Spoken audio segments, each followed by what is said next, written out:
ဆိုပြမှာလည်းရှိခြင်းနဲ့ကျွန်တော်ပုံနေရတယ်ဟောယောက်ျားတကအသေးထောက်ထားမညာပဲဖောက်ပြားတာအမြဲလို့မျိုးဆိုကျွန်တော်နားထောင်လိုက်ရင်ဟာမိုက်တယ်ကွာသူသုံးလုံးကြားထဲမှာဘာအပူစာလားတစ်လုံးဝမထည့်တော့ပဲနဲ့သူရေးွားလိုက်ယောက်ျားတကအသေးထောက်ထားမညာပဲဖောက်ပြားတာအမြဲအပူလို့မရှိဘူးဗျာကျွန်တော်အဓိကပြောနေတာအဲ့လိုကာယံအခွဲပေါ့ကာယံဟိုဟုတ်ပြီကာယံsorry ကာယံအခွဲပေါ့ကာယံအလွဲပေါ့ကာယံမညီတဲ့ကာယံအလွဲပေါ့အဲ့ဒါလည်းအရေးကြီးပါတယ်ကျွန်တော်ကာယံတစ်ခုတည်းနဲ့တခြင်းတစ်ပုတ်လုံးကိုရေးတာမျိုးတွေမှာဘာအားနည်းချက်တွေ့လာလဲဆိုတော့အကြောင်းအရာအားနည်းချက်တွေအများကြီးတွေ့ရတယ်အကြောင်းအရာအားနည်းချက်တွေတွေ့ရတော့အဲ့ဒီဟာကိုကျွန်တော်တို့လုပ်ဖို့ကကာယံကိုလောဘမကြီးဘဲနဲ့ကျွန်တော်တို့ကာယံကိုချိန်လိုက်မှရအဲ့ကာယံချိန်ဖို့အတွက်အသုံးဝင်တာတွေကစောစောပြောတဲ့ဟာထဲမှာမပါတယ်အဲ့လိုတဒတို့ခဏဆိုတဲ့ကာယံလို့ကျွန်တော်ယူဆလိုက်မယ်ဆိုရင်နောက်တစ်ခုမှ rhyme ချိုးမယ်ဆိုရင်ကြည့်ပေါ့ဒါသဘောဥပမာပြောပြချင်းဝါလို့ရတယ်နော်နဲ့မတူတဲ့အတန်အတွက် e ဥ a e o n o အဲ့ဟာ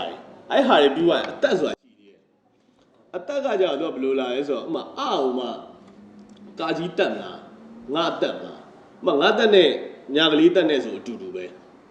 ပြီးရင်နတ်တက်နဲ့မတ်တက်နဲ့ဆိုလည်းအတူတူပဲအဲ့လိုကာကြီးတို့ခါခွေးတို့တောင်ဝင်းမူတို့အဲ့ဒါတွေနဲ့တက်လိုက်ရင်လည်းအတန်အကြတူနေပြန်အောင်အဲ့လိုတွေနဲ့ကာယံလည်းရှာလို့ရတယ်လို့ကာယံခွဲလည်းရှာလို့ရတယ်နော်အဓိကကတော့ကျွန်တော်တို့ဒီဝေါဟာရာကိုအဲ့လိုတပ်ပုံတွေအဲ့ဒါတွေအားလုံးကိုကျွန်တော်တို့တေချာလေ့လာထားရင်တော့ဒီကာယံကောင်းရှာလို့ရဖို့အထောက်အကူပြုပါတယ်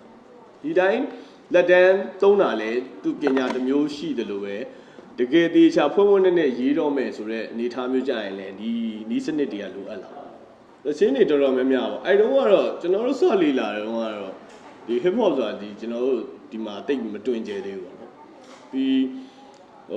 ကာယံလည်းအဲ့လိုအများကြီးမသုံးကြသေးဘူးပေါ့ကာယံတော်တော်များဘယ်မှာတွေ့ရတယ်ဆိုတော့တခြားအဲ့လိုကျွန်တော်တို့လေကြိုက်သချင်းတွေမှာပို့ပြီးတော့တော်တော်များတွေ့ရတယ်ပြီးကျွန်တော်လည်းအဲ့လိုဟိုပါပေါ့ငကနားထောင်မှုခဲ့တဲ့အဲ့လိုအိမ်မှာအဲ့လိုကာရာအိုကေဆိုင်ဖွင့်တော့အဲ့လိုလာဆိုကြတော့ကျွန်တော်အဲ့လိုဟင်းသဒထွန်းရင်လို့ဒိုနေသိန်းတယ်လို့အဲ့ဒါတချင်းတွေအကုန်လုံးနှီးပါကိုကျွန်တော်ကတောက်လျှောက်အဲ့လို remote နဲ့ထိုင်ပြီးတော့ဖွင့်ပေးနေတာသူတို့လည်းအဲ့ဒါကိုထိုင်ဆိုးနေတာကိုကျွန်တော်ကတောက်လျှောက်ကြည့်နေတာစာသားတွေအဲ့လို subtitle ထိုးသလိုမျိုးစာသားတွေထိုးစာတန်းတွေထိုးတော့ကျွန်တော်အဲ့ဒါကိုလေ့လာပြတော့နော်အဲ့ဒါဆိုတော်တော်များများသုံးကြတယ်ဥပမာဟောမျိုးတွေဆိုရင်ဒိုနေသိန်းတဲ့တချင်းတွေဆိုတော်တော်များသုံးတယ်ဘာပေါ့တေးရေးနာမည်တော့ကျွန်တော်မသိဘူးပေါ့နော်ကျွန်တော် hip hop နဲ့မဆိုင်ပေမဲ့ကျွန်တော်ကာယံခေါင်းစဉ်နေနဲ့ပြောရမယ်ဆိုကျွန်တော်လေးလာပြခဲ့ပုံလေးကိုပြောပြချင်တာဒီ donation တခြင်းမှာကျွန်တော်ဘယ်စာသားတွေကိုကြိုက်ခဲ့တယ်ပေါ့နော်အဲ့ဒီမှာကျွန်တော်တခြင်းဆိုတဲ့ဟာမှာဘယ်လို rhyme တွေကိုကျွန်တော်လေးလာပြခဲ့တယ်ပေါ့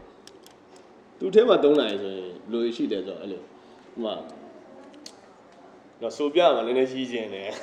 ကျွန်တော်ပုံနေရတယ်ဟော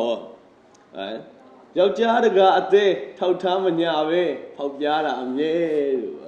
မျိုးဆိုကျွန်တော်နားထောင်လိုက်ရင်ဟာမိုက်တယ်ကွာသူသုံးလုံးကိုကြားထဲမှာဘာအပူစာလားတစ်လုံးဝမထည့်တော့ပဲနဲ့သူရေးွားလိုက်ယောက်ျားတကအသေးထောက်ထားမညာပဲဖောက်ပြားတာအမြဲအပူလို့မရှိဘူးဗျာသူပြောနေတဲ့ဆိုလိုရင်းကိုလည်းရောက်သွားအဲ့လိုလေးပေါ့ပြီးသွားရင်အလှတွေပြိုင်ဖွဲမြတ်ကေခိုင်ရဲ့အလှပိုင်နဲ့သေးဝဲဆိုဝါချီမခိုင်တဲ့ကိုလိုလူဥယျာဉ်မှုလေးဖြစ်နေခြင်းနဲ့ဆိုမိုက်တယ်ကဖွင့်ရွယ်ပုံလေးအဲ့လိုပေါ့ကာယံလည်းပဲသူတို့ဆွဲဆောင်သွားတယ်ပေါ့ဒီဟာပေါ့မှာ AES မြန်မာအပတ်စဉ်တက်ဆက်မဲ့ဗီဒီယိုတွေကိုကြည့်ရှုချင်တယ်ဆိုရင်တော့ YouTube Channel လေးကို Subscribe လုပ်ထားပေးကြပါဦးနော်